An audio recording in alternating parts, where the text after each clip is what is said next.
Hello, hello. Yeah, it is good morning. Real Estate Wednesday. So thanks for joining us today.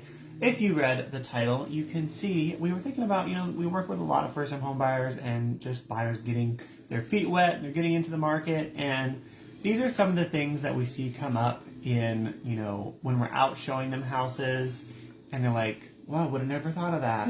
That's such a good tip. And so we thought we would just share them with you. If you are in the market for buying a home or you're currently working with an agent and you're out shopping, these are some things that you're going to want to look for that maybe not everyone would think of. Well, and then I do think it's mostly for that younger couple that has just been married and they're in their 20s and they haven't been to a lot of places. And these are things that you definitely may not think about. And here I've had like 4 homes in my lifetime. So I know what I like in my home, and you will.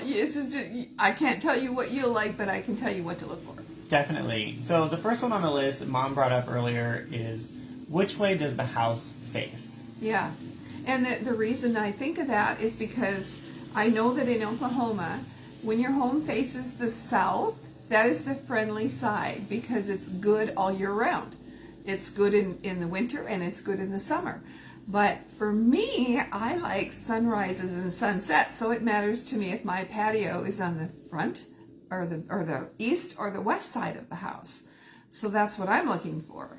And when you're in the evening, when the sun sets, do you want that hot sun beating on your big picture window?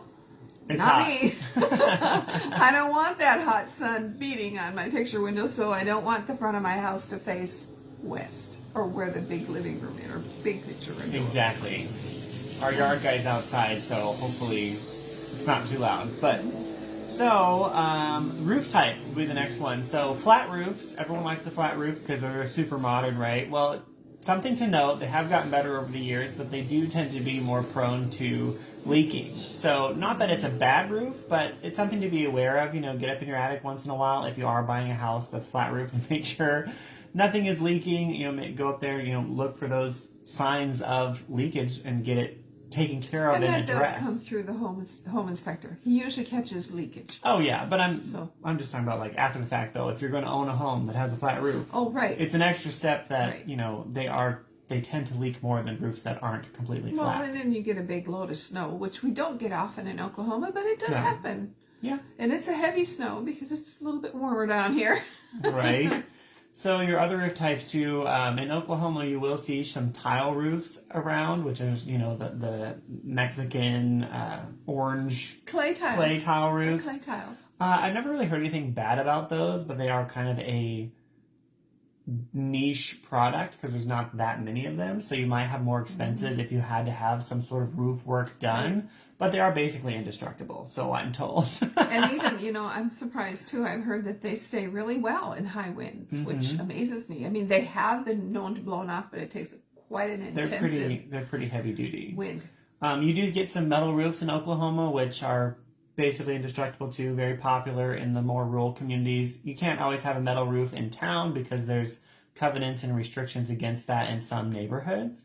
But that's pretty much it as far as roof types go. You may see there is like one neighborhood in Tulsa that's shake shingles, which is like wood tiles, which nobody does those anymore because obviously wood rot, all that stuff. But those are the types of roofs that you're going to see and kind of the pros and cons there. But most of them are just going to be your regular shingles. But the biggest thing there is is it a flat roof or is it a gabled roof with the peaks? Because that's going to be the difference. Yeah, yeah. Next one Mom thought of was countertop types. Oh yeah, the countertop types. Now, I know that some people love that butcher block look. Well, butcher block is not that easy to take care of.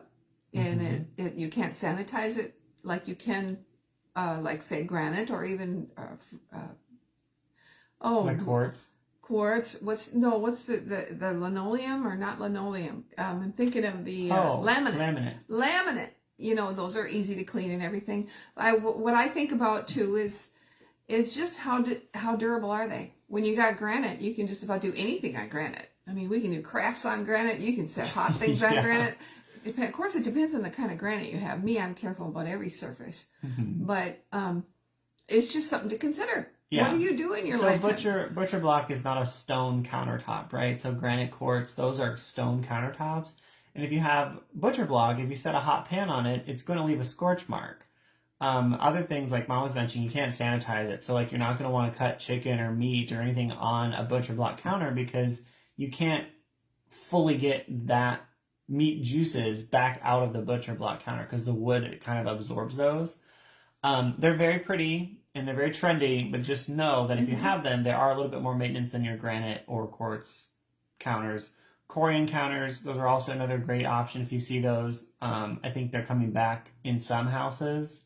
A lot of people like Corian because it can basically just be sanded and buffed out if you scratch it or it cracks or whatever. The beauty goes all the way through. That was the whole slogan of Corian. Right. But most places, especially new construction and newer homes, they're going to have granite or quartz. Some people are still doing the laminate drop-ins too. But primarily I see a lot of granite still and a lot of quartz.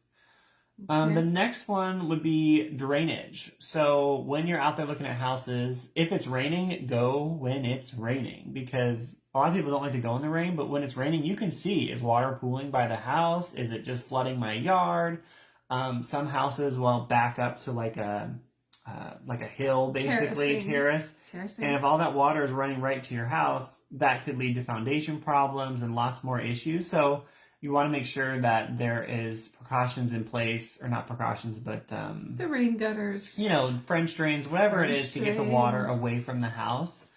And some older homes too, as it rains and stuff, the ground kind of changes over the years, and so maybe there needs to be updates put in place to make sure the water is staying away from the house. But rain gutters is a big one. If there's a house that doesn't have any rain gutters at all, pretty much every house needs rain gutters to keep the water away from your foundation. Or if it isn't on a foundation, even the crawl space, you don't want water under there either. Yeah. Oh, that's good.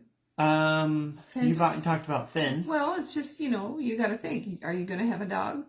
You'll need a fence.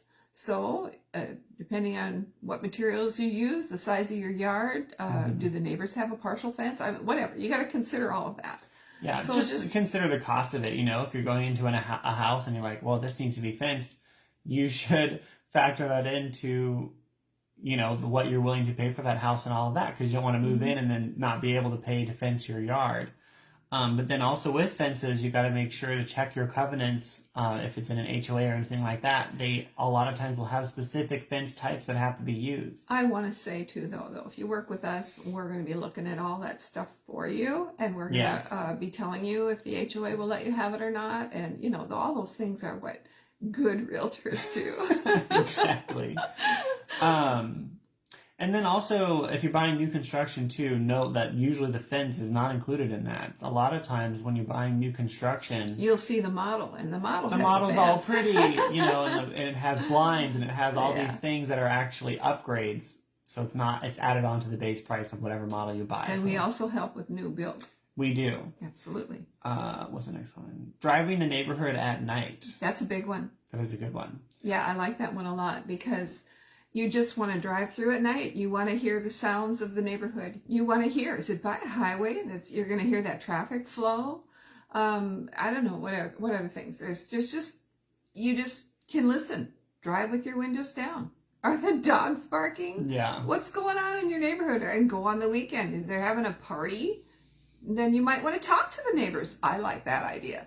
That's a secret that some people know. So realtors, legally, we're not really supposed to tell you, if a neighborhood is, a good neighborhood, bad neighborhood, whatever, because, all neighborhoods have their pros and cons. Right. However, if you talk to the neighbors, they will tell you everything you want to know about that neighborhood, crazy things that go on. Yeah. And that way you can get all that information right from the source. And honestly, I really wouldn't know. I mean, we sell houses in a neighborhood and we can look at reports and things, but really we don't live there. And so it's best, if you're really curious about how the community feels, talk to the neighbors, see how they are. Yeah. Other things about the driving around. So driving around at night just to see, are there a lot of kids out? Are people coming home? What time are people coming home? Is it going to be really busy? The other thing would be to go on a weekend, If it's a neighborhood of kids, how many kids are out there in the streets playing? And if you have kids, well, that may be a great thing. If you don't really have kids, maybe you don't want to live on that street because there's tons of kids that live there that are playing on the weekend. So you can learn a lot about a neighborhood just by being there at different times of the day, even in the morning.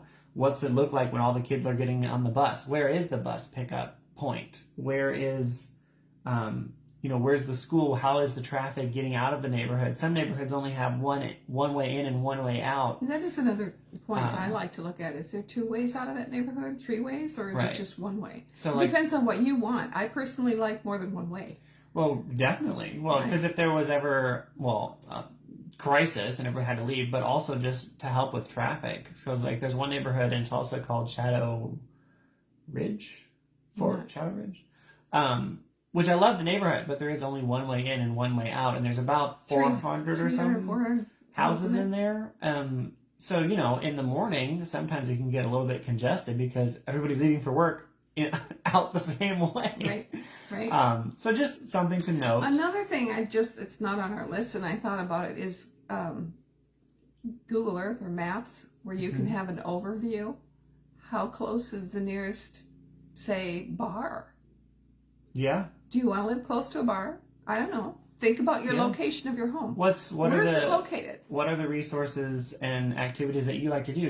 Is it a bar? Is it going, is it a playground for the kids? Is it how close it is to the school? Is it a hospital? Are you a nurse? You want to be close to the hospital? Which I think if you're a nurse, you would check that automatically. But I do think of, you never know what's really close to your house. Is there a big landfill close by? Maybe you don't want to live near a landfill.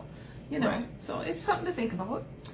So houses at the end of the street. So this is from my dad.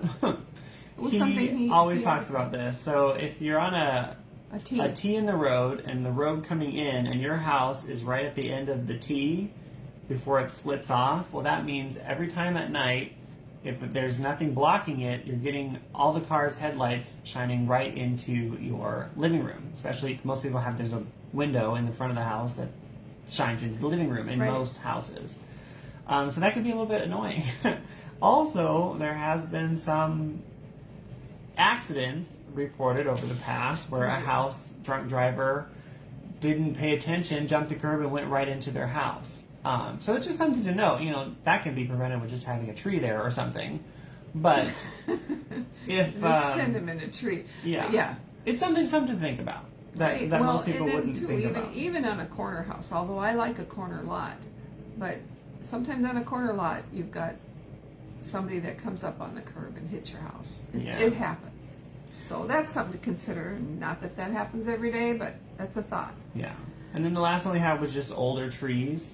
So a lot of the more established neighborhoods have these big, beautiful trees, and they're great as long as they're not posing potential risk to your house. I've seen a lot of really old trees that really just need to come down.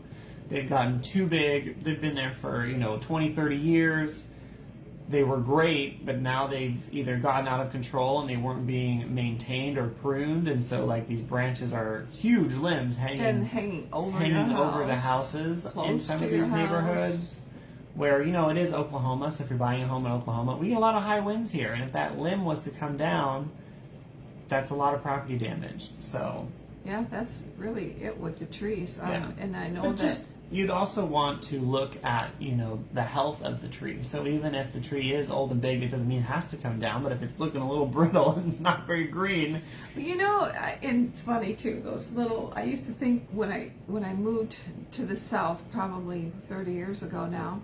But there's these clusters, these big clusters in the trees, and I didn't know what they were. I thought they were squirrel nests. Well, come to find out, they're mistletoe. And mistletoe is a fungus that attaches to the tree, and it sucks the life out of the tree. And sometimes you'll find a tree that's just got them all over, little clusters hanging on the actual trunk or branches. And it's sucking the life from that tree, and you can tell some of them trees look a little sparse in the summer, like the leaves aren't full, and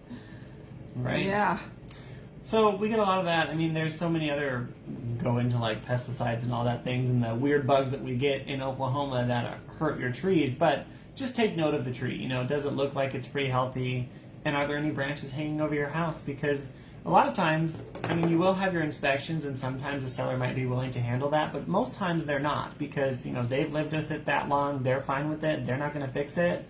But it is something that you need to be aware of because you may decide, well, I want to fix that, and there is cost involved, and that goes back into it's well into the $4,000 or $5,000 to take out a big tree. Oh yeah, and it all goes back into though. I'm a big proponent. Mom's a big proponent of having an inspection by a thorough, licensed home inspector that's going to tell you a lot of these things, because you need to know the $400 or $500 that you spend on a thorough home inspection is well worth it, because if you're buying a money pit that's going to cost you thousands of dollars after you move in, I would have rather not bought that house, spent the $500 to know that it was a money pit, and bought a different house. Yeah. And I think that's just where I understand first-time home buyers a lot of times, you've saved your money, you're buying your first house, and you don't want to spend anything extra. Don't skimp on your inspection. I guarantee you, if you're using a reputable guy that has good reviews, or girl, there's girl inspectors too, but make sure that you have that done, because that's money well spent. I guarantee it. And I think that's it. Those are just ones that we think of pretty much every time we're working with a buyer, first-time home buyer especially, and we're listening very closely to what you say and what you want, and we're going to help you with this every step of the way. Absolutely. So, as always, if you need any real estate help or you have any 2023 real estate plans, just let us know. We would love to assist you, and we hope that you guys have a great day, and we'll see you in the next video. Bye.